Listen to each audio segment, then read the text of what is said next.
The mind is the fertile soil upon which every seed of thought is planted.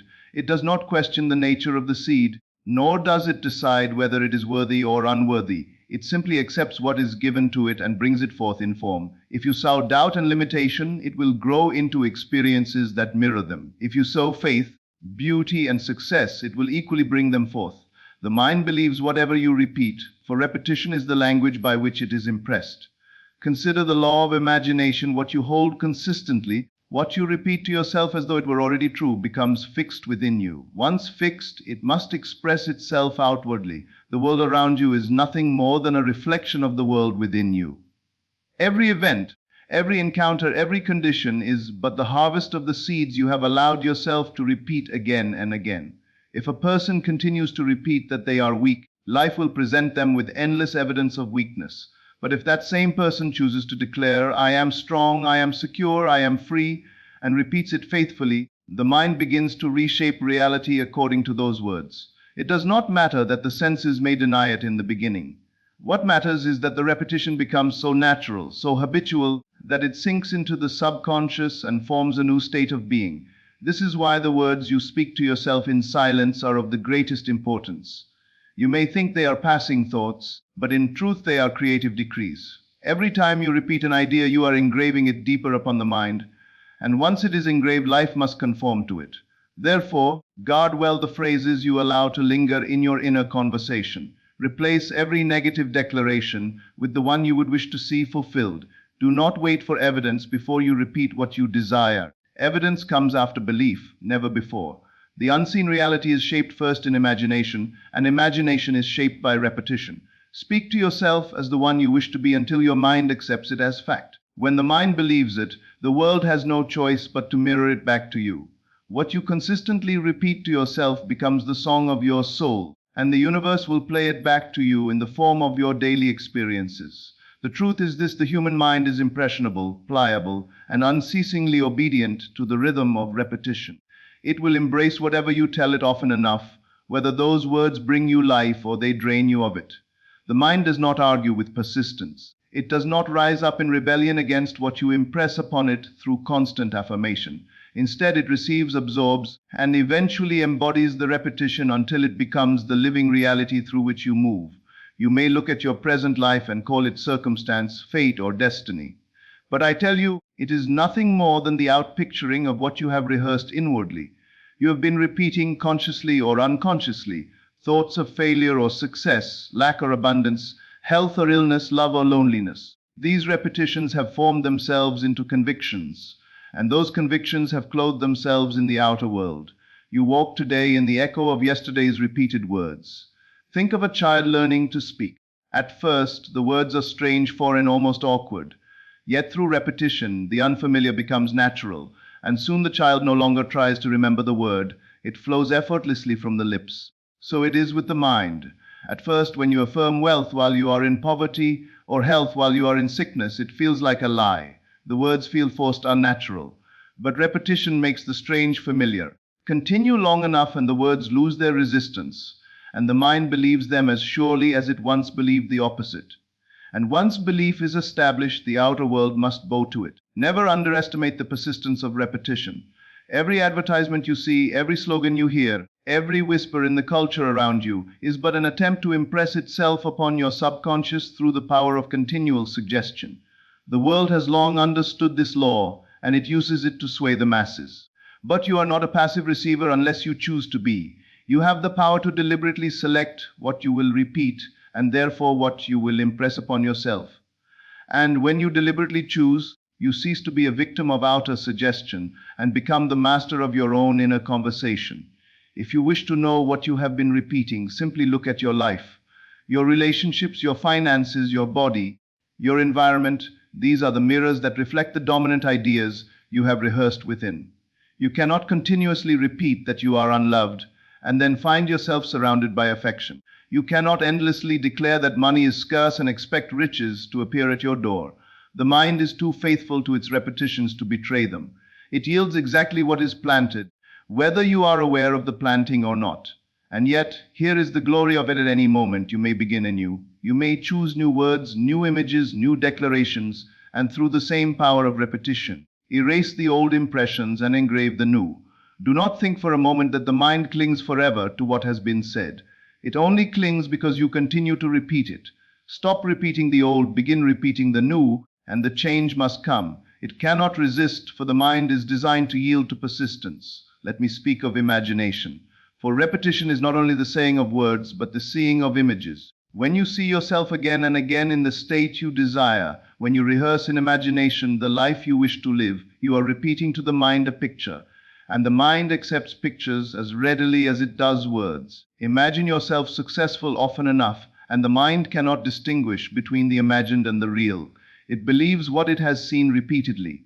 And once it believes, it commands the body, the actions, the circumstances to conform. Do not say, "It is too late," or "I have rehearsed the wrong things for too long." The mind does not keep count of years, it keeps count of impressions. A single season of determined repetition can overturn decades of careless thought. You may have sown weeds for half a lifetime, yet one season of conscious planting will bring forth a new harvest. The moment you choose to persist in repeating the good, the beautiful, the true, you set in motion a law that no past can resist. Every master of achievement, every pioneer of greatness, whether knowingly or unknowingly, has used this principle. They repeat it to themselves, in words and in images, their vision until it became real within them. And once real within, it inevitably took shape without. You cannot convince the mind by argument. It is not persuaded by logic. You convince the mind by repetition. Day after day, word upon word, thought upon thought, until the mind says, "This is who I am, this is what is true," and reality bends to match it. Many believe that willpower alone brings change. But willpower without repetition fades, for the mind cannot hold what it has not been impressed with. Others think that desire alone is enough. But desire without repetition is like a seed left on the surface of the soil. It withers and bears no fruit. The true alchemy is repetition. Repetition waters the seed until it takes root. Repetition guards the tender sprout until it grows strong. Repetition brings the harvest. Think of the one who says, "I am healed," though his body feels pain. At first the words seem empty, but he repeats them faithfully, not with strain, but with calm persistence. Soon the mind accepts, "I am healed." The body, once bound to the old repetition of sickness, begins to respond to the new impression. Cells renew, strength returns, and what began as mere words spoken against evidence becomes evidence spoken by the body itself. Consider the one who lives in scarcity. She begins to declare, "I live in abundance. All my needs are met, wealth flows freely to me." Though her purse is empty, she repeats without ceasing. The mind accepts, "I live in abundance." Circumstances rearrange, opportunities appear, doors once closed begin to open, and money comes from unexpected channels. The world calls it coincidence, but it is the fruit of repetition. And think of the one who feels alone, rejected, forgotten. He begins to affirm, "I am loved, I am cherished, I am surrounded by kindness." Though at first his house is quiet and no friend is near, he persists in repeating. Soon the mind accepts, "I am loved." And love, magnetized by that belief, begins to draw itself into his life through friends, through family, through strangers who reflect the inner conviction outwardly. It is not the one who repeats for a day that sees the harvest. It is the one who repeats until the mind is saturated, until the subconscious is clothed in the new idea. And how shall you know when the mind has accepted it? You will feel it. The moment you say, "I am," and no voice within argues, the seed has taken root. From that moment, its manifestation is certain, for life will always externalize what the mind has internalized. Be not weary in repetition. Do not say, "I have said it 100 times and nothing has happened." The 100th time may have been the planting, but the 101st may be the moment of root. Persistence is the price of transformation. The mind cannot resist the voice that speaks consistently. It yields not to force, but to constancy. Speak your desired state as though it were already so, not once, not twice, but until it feels natural, until it feels inevitable. Then, without struggle, the world will mirror it back to you. And let it be clear, repetition is not mere empty words. It is not parroting without belief. It is speaking with the intention of impressing, seeing with the intention of embodying. It is the choosing again and again of the thought that aligns with your vision. Even when doubt arises, repeat the truth of what you desire. Even when fear whispers, repeat the word of faith. For repetition is stronger than doubt, stronger than fear, stronger than every contrary appearance. The river carves valleys not by force, but by the persistence of its flow. So too repetition carves pathways in the mind. At first the surface is untouched, but in time the current deepens, and soon the channel is unshakable. Every thought you repeat is carving a channel. Choose well what river you set flowing, for it will shape the landscape of your life. You have within you the power to choose your repetitions. Do not say, "I cannot help what I think." You can help what you repeat. You may not stop every fleeting thought, but you can decide which thoughts you will return to, which words you will rehearse, which images you will replay. Those repeated ones become the masters of your destiny. And so, if you would transform your life, begin today with repetition. Repeat the words of the life you wish to live, the health you wish to embody, the love you wish to receive, the abundance you wish to enjoy. See them in imagination again and again. Refuse to repeat the old and persist in the new. In time, the mind will believe, and once believed, the world will conform, for it can do no other. The repetition of thought is the shaping of destiny. Every time you choose a phrase and let it linger, every time you rehearse an image within, you are laying a stone upon the foundation of your reality. People wonder why their lives remain the same year after year, why the same disappointments return, why the same struggles repeat themselves. It is because they have repeated the same story to their minds without knowing it. They have whispered to themselves the same excuses, the same limitations, the same fears, until those words became laws written into the very fabric of their existence. But you are not bound to remain in that cycle. You can speak new words and impress new visions. You can take the same law of repetition that once imprisoned you and use it to set yourself free. It is not a matter of whether the law works. It is a matter of how you will use it. You can declare, "I am free," and repeat it until freedom rises within you. You can affirm, "I am worthy," and repeat it until worthiness shines from you. The choice is yours, but the law is unchanging. Think of a garden. The soil does not question whether the seed is that of a rose or a thorn. It does not say, "I will only grow what is beautiful." No, the soil accepts whatever is planted, and with rain and sun it brings it forth. The mind is that soil. The seeds are your words, your images, your repeated thoughts. You may have planted weeds of despair for years, but the soil does not mind. It has simply done its duty. Yet the moment you plant roses and tend to them with persistence, the soil will just as faithfully bring them to life. The tragedy of most lives is not that the law does not work, but that people leave the soil unattended.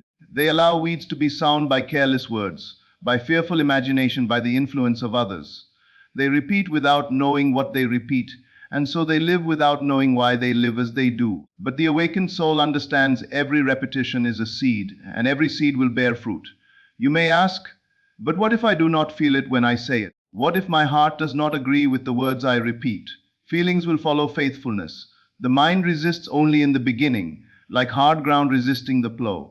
But with persistence, the soil softens, and soon the seed takes root. Do not wait to feel before you repeat. Repeat until you feel. The mind learns not by argument, but by habit. When the athlete trains, the muscles resist at first. They ache, they grow weary, they protest. But through repetition, the muscles grow stronger, more flexible, more responsive. The mind is no different. In the beginning, when you declare yourself abundant, the old habit of lack may rise up in protest. When you affirm health, the old habit of sickness may argue. But do not stop. Keep repeating. Each repetition is strengthening the new habit, weakening the old. And just as surely as the athlete becomes strong, so too will your mind accept the new truth. You must also understand that repetition is not only words spoken aloud, it is the silent speech within, the inner talking that continues when no one else hears. This inner dialogue is the most powerful repetition of all, for it is constant, unbroken, flowing day and night. You may say with your lips, "I am successful," but if within you whisper, "I am failing," "I am unworthy," the inner voice will dominate. Therefore, watch your inner talking as closely as you watch your outer words. Discipline it and redirect it toward the vision you desire. It is not enough to repeat once in the morning and then let the rest of the day be filled with contrary thoughts. The repetition must be consistent. It need not be forced. It need not be anxious, but it must be steady. A quiet, persistent insistence is more powerful than bursts of fervor followed by long neglect. Better to plant one seed every day faithfully than to scatter many seeds once and then forget the soil altogether. And remember, the outer world is not your enemy, nor is it your master. It is your mirror. When you see in your circumstances something you do not desire, do not curse the reflection. Go instead to the inner cause. Ask yourself, what have I been repeating? What words have I allowed to circle within me? What images have I rehearsed? Change the inner repetition, and the outer reflection will change of necessity. The mind does not resist forever. You may think it stubborn, but it is loyal. It is loyal to the voice it hears most often. If the voice of fear has spoken for years, then fear has become its master. But let the voice of courage speak daily, and courage will soon command. If the voice of lack has whispered unceasingly, then lack has ruled. But let abundance be repeated without ceasing, and abundance will rise to reign. The mind bows not to truth or falsehood, but to persistence. Now let us look at time. Many wonder, how long must I repeat before I see the change? But time is not the true measure. Impressions, not hours, are the currency of transformation. One person may repeat for years half-heartedly and see little change, while another may repeat for weeks with intensity and faith and see transformation swiftly. It is not the clock that determines the harvest, but the depth of the planting. Still, persistence guarantees the result. Even shallow planting, if continued long enough, will eventually root. You may notice also that the repetition of others can affect you. Voices from childhood, voices of parents, teachers, friends. These often linger as unconscious repetitions. Perhaps you were told again and again that you were not enough, and now your mind echoes those words without your consent. But know this, no repetition from without is stronger than the repetition you choose from within.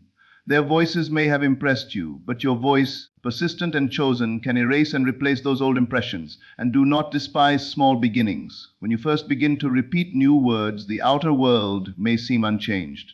But beneath the surface, roots are forming. Do not dig up the seed to check whether it has grown. Trust the law of growth. Keep repeating. Keep watering with faith. In due season, the harvest will appear, and when it does, it will seem sudden, though in truth it has been forming all along. The artist does not create with one stroke of the brush. The musician does not master with one note. The sculptor does not reveal the figure with one strike of the chisel. They return again and again, stroke upon stroke, note upon note, strike upon strike, until the vision is made visible. Repetition is the art of creation, whether on canvas, in stone, in music, or in the unseen realm of the mind. So it is with the creation of your life. Each repeated word is a brushstroke upon the canvas of your destiny. Each repeated image is a note in the symphony of your future. Each repeated thought is a strike upon the stone that will reveal the figure of who you are becoming. Do not abandon the work because the picture is not yet clear. Continue repeating, and the masterpiece will emerge. Even faith itself is built by repetition. One does not believe in abundance by accident. One believes because abundance has been repeated, declared, imagined until it has become the natural conviction of the mind. One does not believe in healing by chance. One believes because the word of healing has been spoken and spoken until the mind accepts it without argument. Repetition is the mother of faith, and faith is the power that moves the unseen into the seen. If you wish to transform, take your words seriously. Take your inner speech seriously. Take your imagination seriously. Repeat deliberately. Do not repeat idly what you do not wish to live. Do not say even in joy, I am cursed, I am unlucky, I am hopeless. For every repetition is a seed, and the soil of the mind is too faithful to distinguish between jest and seriousness. Plant only what you wish to harvest, and here lies the great secret. Life is not waiting to decide for you. Life is waiting to echo you. It listens not to what you wish once, but to what you repeat consistently. And when it hears the repetition, it answers in kind. If you repeat limitation, life echoes limitation. If you repeat possibility, life echoes possibility. If you repeat fear, life answers with fear. If you repeat love, life answers with love. It is not fate but reflection. It is not accident but resonance. Every word you utter inwardly is a command to the unseen, and every command, once repeated, becomes law to the subconscious. You may not see the law at work in the moment, but it is always at work. The tree does not sprout the moment the seed touches the soil, yet the seed is alive and life begins the instant it is planted. So it is with the words you repeat. They enter the mind invisible, quiet, uncelebrated, and yet they take root, unseen, until the day they push through the surface and become your visible world. This is why many live as though trapped in cycles. They wonder why the same sorrows revisit, why the same failures return, why the same faces appear again and again in different guises. They think life is cruel, that chance or fate has bound them, when in truth it is the mind obeying its instructions. They have repeated the same inner story for years, and life, being faithful, reflects the story faithfully. The world has no choice but to echo the song you sing to yourself. Change the song, repeat a new melody, and the echo must change. Repetition has shaped nations as well as individuals. Why do slogans, chants, and mantras hold such power? Because the human mind cannot resist the constant drumbeat of an idea. History itself has turned on the repetition of words, for people begin to believe not what is true, but what is repeated most often. If you see this principle at work in the world, do you not see it at work in yourself? What chorus have you been singing within? That chorus has become the anthem of your life. The law is impartial. It does not favor one over another. It gives to each according to their repetition. If you say to yourself again and again, I never succeed, the law will not argue. It will accept and bring forth situations that prove you right. But if you say with persistence, I succeed in all I do, the law will likewise accept and create the evidence. The mind does not decide between good and evil, true and false. It accepts what is fed to it. And the only deciding factor is the persistence with which you repeat. This is why fleeting affirmations, spoken once and forgotten, carry little power. But steady affirmations, spoken morning and night, whispered in silence throughout the day, woven into imagination with emotion and vision, these change the very structure of the mind. They sink down into the subconscious and become belief. And once belief is established, reality has no option but to comply. Do not be discouraged if your first repetitions feel weak or hollow. The stonecutter strikes the rock 100 times with no crack, yet on the 101st blow the rock splits. It was not the final blow alone that broke the rock, but all that came before it. So too your repetition may seem fruitless in the beginning, but every word, every mental picture is a strike upon the rock of old belief. Continue striking, and the breakthrough will come suddenly as though overnight, yet it is the fruit of every repetition that went before. Imagine a person who has lived under the shadow of fear for years. Every day they repeat, I cannot, I am afraid, I am weak. Their life mirrors it, but one day they choose to repeat, I am strong, I am courageous, I am able. At first the old voice of fear rises up arguing, denying, yet they persist. Day after day they repeat the new word. Slowly the mind begins to bend. The old repetition loses strength, the new repetition gains it. And then one day, without effort, the person finds themselves doing what once terrified them, and they wonder, when did I change? They changed in every repetition, and the harvest appeared in due time. Think also of the one who has known loneliness. Inwardly they have said, no one loves me, I am unwanted. The repetition became belief, and life mirrored it. But they awaken to the truth of the law and begin repeating, I am loved, I am cherished, I am surrounded by kindness. At first the world is silent, but inwardly they keep repeating until their very being radiates love. And soon love finds them from every side, not because the world changed first, but because they changed the repetition within. The power of repetition is not only in what it builds, but in what it erases. Old beliefs, no matter how strong, cannot survive the persistence of a new repetition. A man may have believed in poverty for 50 years, but if he repeats wealth faithfully, the old belief must wither. A woman may have believed in sickness since childhood, but if she repeats health faithfully, the old belief must give way. The mind cannot serve two masters. It will yield to the one most often repeated. And here lies the great mercy of life. You are never bound forever to what you once repeated. The door of change is always open, and the key is always in your hand. Begin today, begin now with a new repetition. It matters not how long you have lived otherwise. Life does not hold grudges against the past. It responds to the present. Repeat the new word faithfully, and the new world will unfold. Many think change must come through effort, struggle, and toil. But the true labor is repetition. Not the exhausting striving of the body, but the steady impressing of the mind. Repeat until the word becomes natural, until it becomes yours, until you no longer have to remind yourself, but find yourself saying it with ease. Then the work is done, for the mind has accepted it, and the outer will soon follow. Your imagination is the workshop of repetition. Do not only speak the words, but see them. Imagine the scene again and again until it becomes familiar. See yourself living the life you desire, speaking as that person, moving as that person, rejoicing as that person. Repeat the scene inwardly until it is as real to you as memory. And when the mind accepts it as natural, the outer world will reflect it as fact. Guard against the careless repetition of words you do not wish to see fulfilled. Every sigh of despair, every phrase of complaint, every idle joke against yourself is a seed planted. You may think it harmless, but the soil of the mind does not forget. Better to fall silent than to speak what you do not desire. Better to hold your tongue than to repeat what you do not wish to live. Speak only what you want impressed, for every word is a command and every repetition a decree. And so I tell you, be deliberate. Choose your repetitions as carefully as a builder chooses his materials. Choose thoughts that strengthen, not weaken. Choose images that lift, not diminish. Choose words that align with the life you wish to live. And repeat them not once, not twice, but until they are written upon the very core of your being. For when the mind believes, the world obeys, and the path before you must bend to the truth you have repeated into being. Therefore, understand the truth with all the weight of your being. Your mind will believe whatever you repeat. It is not the world that shapes you, but the inner words you allow to echo day and night. If you keep rehearsing fear, lack, and limitation, they will rule you. But if you dare to persist in repeating strength, abundance, and love, the mind will bow, belief will be formed, and life itself will yield to your declaration. Do not wait for the world to change before you change your inner speech. Change your inner speech, and the world will have no choice but to change. Guard every word, guard every thought, and repeat only what you desire to live, for the repetition of today is the reality of tomorrow. The power is already in your hands. Use it wisely, and you will see your world transformed.